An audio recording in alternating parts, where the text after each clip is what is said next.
Here at World 5, we are not biased at all. We just love to report the facts. And with more than 12 plane crashes, 13 murders, and 10 suicides, that's a lot of death. But not just any death.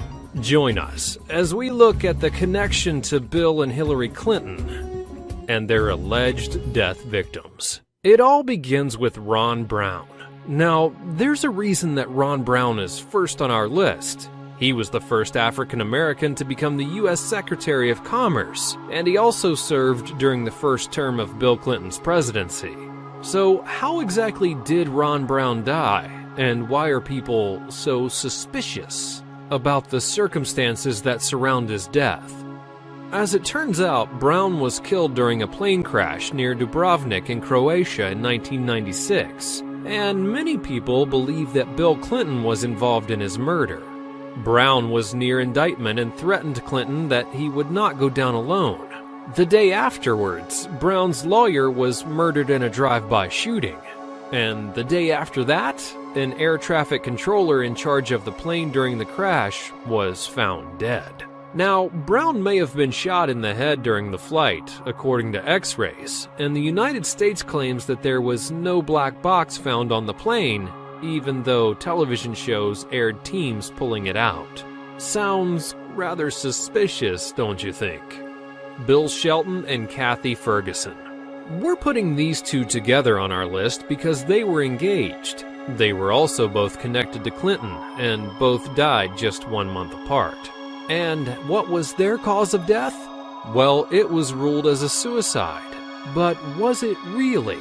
Let's have a closer look. Kathy Ferguson was a witness during Bill Clinton's sexual assault case that involved Paula Jones. She was found dead in Shelton's apartment with a gunshot wound in her head. At the time, it was ruled a suicide. But why would this woman have several suitcases packed if she wasn't going somewhere? And what about her fiancé, Bill Shelton? Well, a month later, Shelton apparently killed himself at her gravesite. And of course, it just sounds like your typical heartbreak Romeo and Juliet scenario. But he was also killed with a gunshot wound to the head. And the coroner who examined his wound said that it was very similar to Ferguson's. Either this is a complete coincidence, or everyone is becoming really skilled at self-inflicted headshots these days. Moving right along, we find ourselves with the mysterious case of Barbara Wise.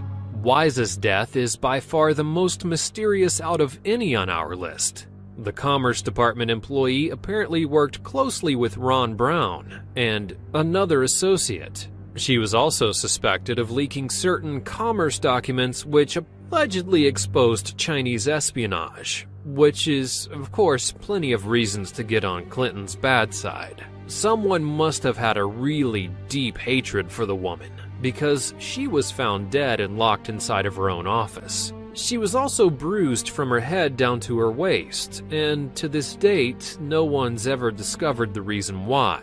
Plenty of speculation surrounding the event leads many to think that she was tortured for hours on end before her death. It also leads you to wonder why the Commerce Department apparently doesn't have any security cameras around their building. And following victims who died by headshot, we find Ed Willie. Willie was involved in plenty of Clinton's fundraising events, and his cause of death? You guessed it, suicide, with a perfect shot to the head. But it gets even weirder once we dig into some of the background. In 1993, Willie's wife, Kathleen Willie, had a job-seeking meeting with Clinton as the couple faced plenty of financial difficulties. During this meeting, she claims that the president sexually assaulted her. Little did she know that her husband was already lying dead in the woods, with a suicide note saying that he apologized for the financial situation. Now, was this a mere coincidence, or a quick warning shot? These days, Kathleen is still very anti-Clinton, and has already expressed her desires for Trump to win the upcoming election. And you've probably heard of Stanley Hurd and Steve Dixon, right? Well, if you haven't, Dixon was a counsel to Hurd, and Hurd was a counsel to Clinton's mother, stepfather, and brother. Anything else these two have in common?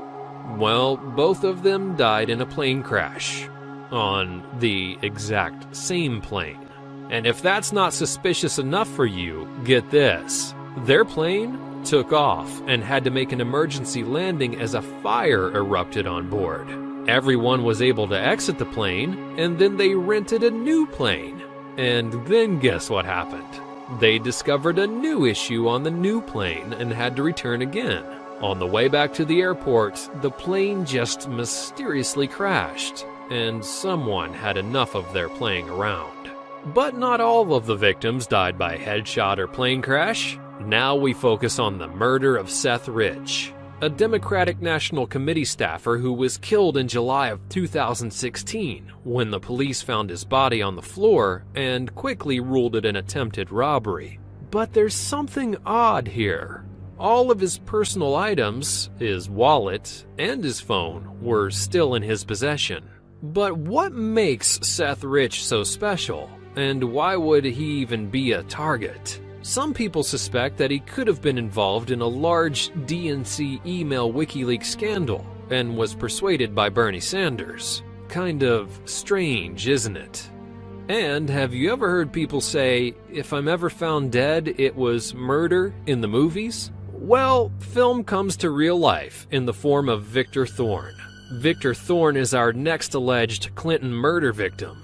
Thorne wrote several books exposing both of the Clintons, and he allegedly killed himself on his birthday. Now, unlike most of the victims, he shot himself on the top of a mountain. Whether or not it was a self-inflicted headshot is unknown, but if it was, you can kind of figure out where the story goes from there. Thorne told the Russell Scott Show host, "Russell, if I'm ever found dead, it was murder. I would never kill myself." Are you sure of that, Mr. Thorne?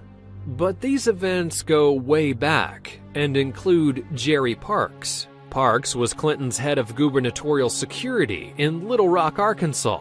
He was shot 7 times at a deserted intersection while driving through Little Rock.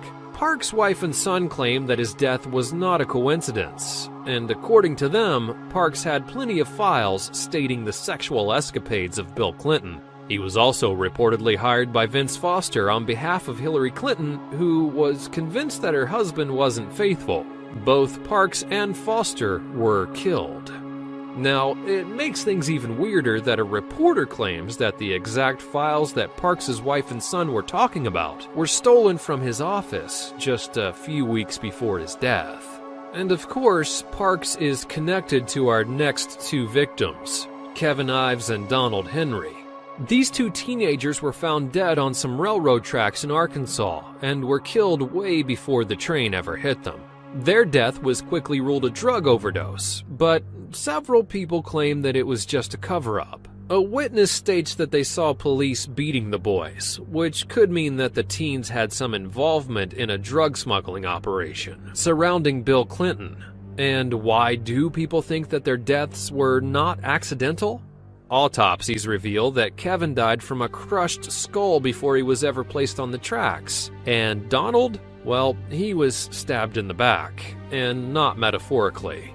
Kevin and Donald are both connected to the death of John Hillier.